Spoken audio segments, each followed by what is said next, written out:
ভারতের প্রধানমন্ত্রী নরেন্দ্র মোদী ও বাংলাদেশের প্রধান উপদেষ্টা ডক্টর মোহাম্মদ ইউনূসের মধ্যকার বৈঠকের রেশ এখনো কাটছে না।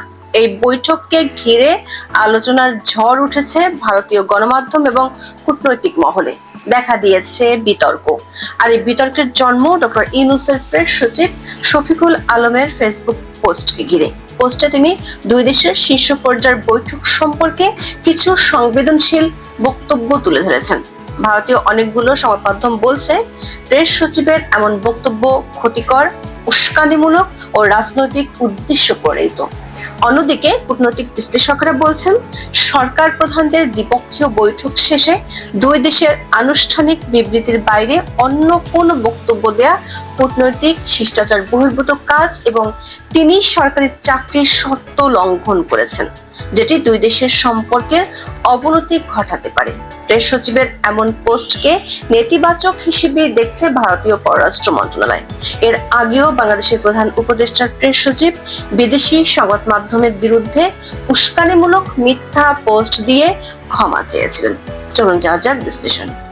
অনেক জল্পনা কল্পনার পর ব্যাংককে বিমস্টেক শীর্ষ সম্মেলনের ফাঁকে ভারত ও বাংলাদেশের সরকার প্রধানের মধ্যে 4 এপ্রিল একটি সাইডলাইন বৈঠক অনুষ্ঠিত হয়। বৈঠক শেষে ভারতের পক্ষ থেকে দেশটির পররাষ্ট্র সচিব সাংবাদিকদের ব্রিফ করেন।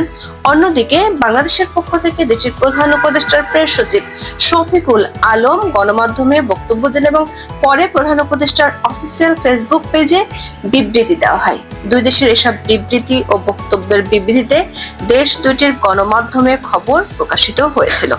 দুই দেশের এসব আনুষ্ঠানিক বিবৃতি নিয়ে কোনো বিতর্ক দেখা দেয়নি।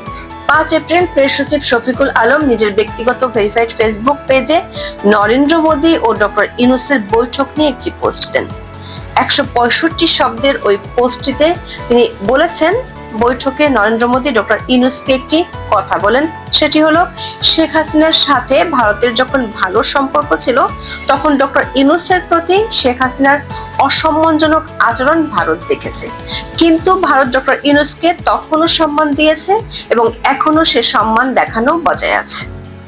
জনাব শফিকুল আলম আরো লিখেছিলেন, অধ্যাপক ইউনূস যখন শেখ হাসিনাকে প্রত্যর্পণের বিষয়টি উত্থাপন করেন তখন ভারতীয় প্রধানমন্ত্রীর প্রতিক্রিয়া নেতিবাচক ছিল না।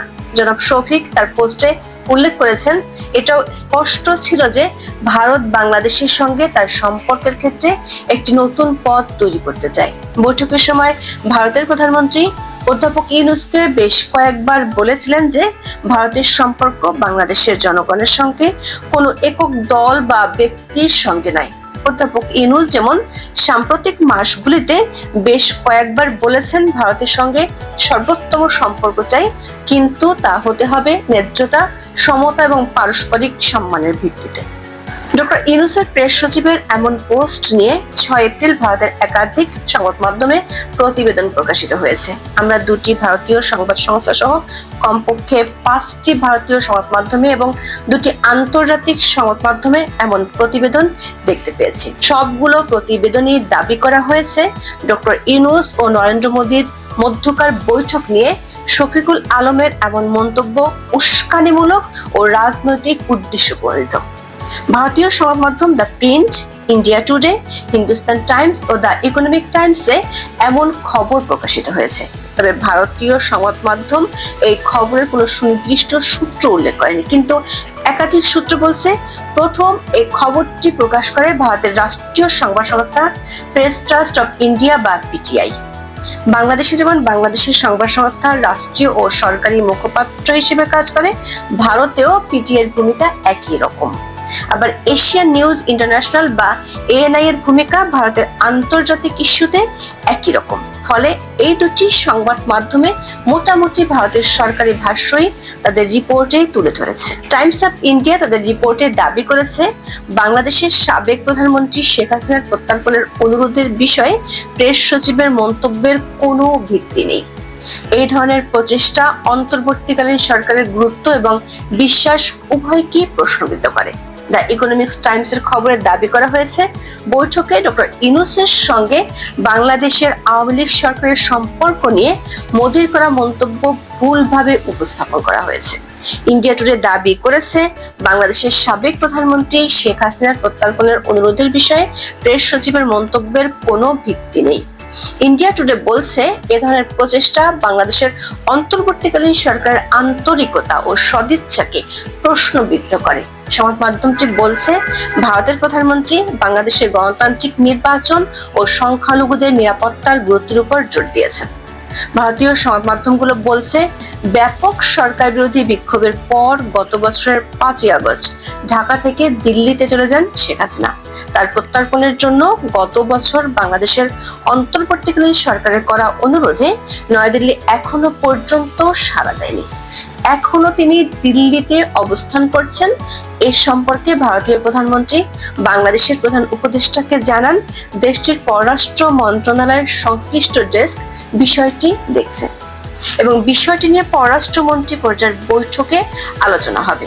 4 এপ্রিল বৈঠক শেষে শেখ হাসিনার প্রত্যর্পণ ইস্যুটি নিয়ে ভারতীয় সাংবাদিকরা দেশটির পররাষ্ট্র সচিবের কাছেও জানতে চেয়েছিলেন।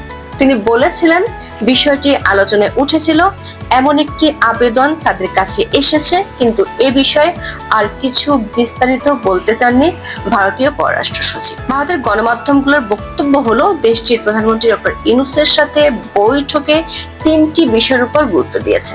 একটি হলো সম্পর্ক খারাপ করে এমন বক্তব্য না দেয়া। দ্বিতীয়টি হলো বাংলাদেশে একটি গণতান্ত্রিক নির্বাচন। তারা বলছে, ভারতের প্রধানমন্ত্রী নরেন্দ্র মোদী যে কোনো গণতন্ত্রের বৈধতার ভিত্তি হিসেবে বাংলাদেশের নির্বাচনের গুরুত্বের কথা উল্লেখ করেছিলেন বৈঠকে। এ বিষয়ে দেরি হলে ডক্টর ইউনূসের সুনামের ক্ষতি হবে। তৃতীয়টি হলো সংখ্যালঘুদের উপর হামলার সুষ্ঠু তদন্ত চেয়েছেন ভারতের প্রধানমন্ত্রী। নিপীড়নের ঘটনাগুলোকে সামাজিক যোগাযোগ মাধ্যমে মন গড়া ঘটনা বলে যে বাংলাদেশি যুক্তি দিয়েছে, তা বাস্তব তথ্যের সঙ্গে সাংঘর্ষিক বলে ভারতের পক্ষ থেকে উড়িয়ে দেওয়া হয়েছে। দর্শক, এই প্রেক্ষাপটে প্রশ্ন উঠেছে, শফিকুল আলম সরকার গুরুত্বপূর্ণ পোস্টে থেকে এমন পোস্ট দিতে পারেন কিনা, বিশেষ করে বিষয়টি কূটনৈতিক শিষ্টাচার লঙ্ঘনের শামিল কিনা। কূটনৈতিক বিশ্লেষকরা বলছেন, বৈঠকে দুই দেশের অনেকেই উপস্থিত থাকেন। এসব বাইলেটারাল বৈঠকে অনেক কিছু আলোচনা হয়, বিশেষ করে বিরোধপূর্ণ দেশগুলোর মধ্যে আলোচনায় অনেক ধরনের কথাও হয়। কিন্তু কূটনৈতিক শিষ্টাচার হলো দুই দেশের স্বার্থের ক্ষতি করতে পারে এমন কিছু প্রকাশ না করা। আর এই ধরনের একটা হাই অফিসিয়াল মিটিং এর খবর যেটি বাংলাদেশ সরকারের বিবৃতিতে আসেনি, সেটি তিনি সামাজিক মাধ্যমে প্রকাশ করতে পারেন না। এটি স্পষ্টতই তার চাকরির শর্ত তিনি লঙ্ঘন করেছেন। প্রেস সচিব হিসেবে শফিকুল আলমের চাকরির শর্তগুলো নির্ধারণ করা হয়েছে 2018 সালে প্রণীত সরকারি কর্মচারী আইন দিয়ে। সেখানে বলা আছে, কোনো সরকারি কর্মচারী সরকারের কোনো গোপন তথ্য প্রকাশ করতে পারেন না। তাছাড়া সরকারি কর্মচারীদের জন্য সামাজিক মাধ্যম ব্যবহারের যে বিধি ও নির্দেশনা আছে, সেটিও মানছেন না তিনি। আর মোদী ও ইউনূসের বৈঠকের খবর যদি প্রকাশ করতে হয়, তাহলে সেটি পররাষ্ট্র মন্ত্রণালয় প্রকাশ করবে। প্রধান উপদেষ্টার প্রেস সচিবকে কেন সকল দায়িত্ব নিতে হবে, এমন প্রশ্ন তুলেছেন অনেকেই। সবচেয়ে গুরুত্বপূর্ণ বিষয় হলো, ভারতের সাথে বাংলাদেশের বর্তমান অন্তর্বর্তী সরকার গত 8 মাস ধরে সম্পর্কে যে টানাপোড়েন চলছিল, সেটি ঠিক হওয়ার একটি সম্ভাবনা জেগেছে নরেন্দ্র মোদী ও ডক্টর ইউনূসের মধ্যকার বৈঠকের মধ্য দিয়ে। সাবেক কয়েকজন কূটনৈতিক বলছেন, 2024 সালের 5ই আগস্ট বাংলাদেশে ক্ষমতার পালাবদলের পর নানা ইস্যুতে ভারতের সাথে বাংলাদেশের সম্পর্ক বেশ নাজুক হয়ে পড়েছিল। শেখ হাসিনার ভারতে থাকা, ভারত থেকে সামাজিক মাধ্যমে বক্তব্য প্রচার, সীমান্তে হত্যা, বাংলাদেশের সংখ্যালঘু নিপীড়ন, কনসুলেটে হামলা, বাংলাদেশিদের জন্য ভিসা প্রায় বন্ধ করে দেয়া এবং সবশেষ চীনে বসে ভারতের 7 সিস্টার্স নিয়ে ডক্টর ইউনূসের বক্তব্য দেয়া, এমন নানা ইস্যুতে দেশ দুটির মধ্যকার সম্পর্ক তলানিতে গিয়ে ঠেকেছিল। এমন নানা ইস্যুতে গত 8 মাস ধরে দুই দেশের সম্পর্কে আস্থার ঘাটতি দেখা দেওয়ার প্রেক্ষাপটে ব্যাংককে ডক্টর ইউনূস এবং নরেন্দ্র মোদীর মধ্যকার বৈঠকের রাজনৈতিক গুরুত্বও রয়েছে। কিন্তু অফিসিয়াল বিবৃতির বাইরে বৈঠকের খবর নিজের ফেসবুক পেজে পোস্ট করার মধ্য দিয়ে দুই দেশের মধ্যে বিদ্যমান আস্থার জায়গাটি আবারও নড়বড়ে করে তোলা হলো। পররাষ্ট্র মন্ত্রণালয়ের কোনো কর্মকর্তা এমন কাজ করলে তাকে শোকজ করা হতো এবং তার চাকরিও চলে যেত। কোনো পেশাদার সরকারি কর্মকর্তা এমনটা করতে পারেন না। বিশ্লেষকদের মতে প্রধান উপদেষ্টার প্রেস সচিবের এমন পোস্ট রাষ্ট্রীয় অবস্থান হিসেবে ভুল ব্যাখ্যার সুযোগ তৈরি করে। এ ধরনের বক্তব্য শুধুমাত্র সরকারিভাবে যাচাই বাছাই করা চ্যানেল থেকে আসা উচিত। বিষয়টি নিঃসন্দেহে ভারতকে অস্বস্তিতে ফেলে দিয়েছে। এখন ভারত মনে করতে পারে বাংলাদেশের অন্তর্বর্তী সরকার শেখ হাসিনাকে হেয় করার জন্য ভারতকে ব্যবহার করছে। এমনটা মনে করলে সেটি দুই দেশের সম্পর্কের জন্য কখনোই ভালো হবে না। দর্শক, আমাদের বিশ্লেষণ হলো এটি প্রথম নয়। প্রেস সচিব শফিকুল আলমের নানা পোস্ট এরই মধ্যে বেশ কয়েক দফায় সরকারকে বিব্রতকর পরিস্থিতির মধ্যে ফেলে দিয়েছে। বিবিসি বাংলার এক খবরের প্রতিক্রিয়ায় 5 ফেব্রুয়ারি নিজের ফেসবুক পেজে শফিকুল আলম মন্তব্য করেছিলেন, বিবিসি বাংলা মনে হচ্ছে ক্ষমতাচ্যুত শেখ হাসিনার ভক্ত হয়ে গেছে। তবে কিছু সময় পরে ওই পোস্টটি মুছে ফেলেন তিনি এবং তার মন্তব্যের জন্য ক্ষমা চান। গত বছরের নভেম্বরে বাংলাদেশের সংখ্যালঘুদের উপর নির্যাতনের ঘটনায় প্রতিক্রিয়া জানিয়েছিলেন ডোনাল্ড ট্রাম্প। সে প্রতিক্রিয়ায় নেতিবাচক মন্তব্য করেছিলেন শফিকুল আলম। 30 নভেম্বর সরাসরি ভারতের উদ্দেশ্যে বলেছিলেন, বাংলাদেশের অভ্যন্তরীণ বিষয়ে ভারতের নাক গলানো উচিত নয়। মার্চে ভারতীয় সংবাদ মাধ্যমে সাক্ষাৎকার দিয়েছিলেন মার্কিন গোয়েন্দা প্রধান তুলসী গ্যাবার্ড। সেই সাক্ষাৎকারে তিনি বলেছিলেন, বাংলাদেশের ধর্মীয় সংখ্যালঘুদের নির্যাতন ও হত্যা এবং ইসলামী সন্ত্রাসীদের হুমকি রয়েছে। বাংলাদেশের পররাষ্ট্র মন্ত্রণালয় থেকে কোনো ধরনের প্রতিক্রিয়া আসার আগেই নিজের ফেসবুকে তুলসী গ্যাবার্ডের মন্তব্যকে বিভ্রান্তিকর ও ক্ষতিকর বলে দাবি করেন শফিকুল আলম। সবশেষ নিউ ইয়র্ক টাইমসে বাংলাদেশে উগ্রবাদীদের উত্থান হতে পারে এমন আশঙ্কা করে একটি প্রতিবেদন ছাপা হয়। সেই রিপোর্টটির আনুষ্ঠানিক প্রতিবাদ না জানিয়ে রিপোর্টটিকে মিসলিডিং বলে দাবি করেন শফিকুল আলম। বাংলাদেশে কর্মরত কয়েকজন বিদেশি সাংবাদিক বলেছেন, শফিকুল আলমের এমন পোস্ট সাংবাদিকদের জন্য কাজের সুস্থ পরিবেশ নষ্ট করে। কোন সংবাদ মাধ্যম কার বক্তব্য ছাপাবে, কোন শিরোনাম করবে সেটি প্রেস সচিব ঠিক করে দিলে বা তার মন মতো করলে সেখানে গণমাধ্যমের স্বাধীনতা থাকে না।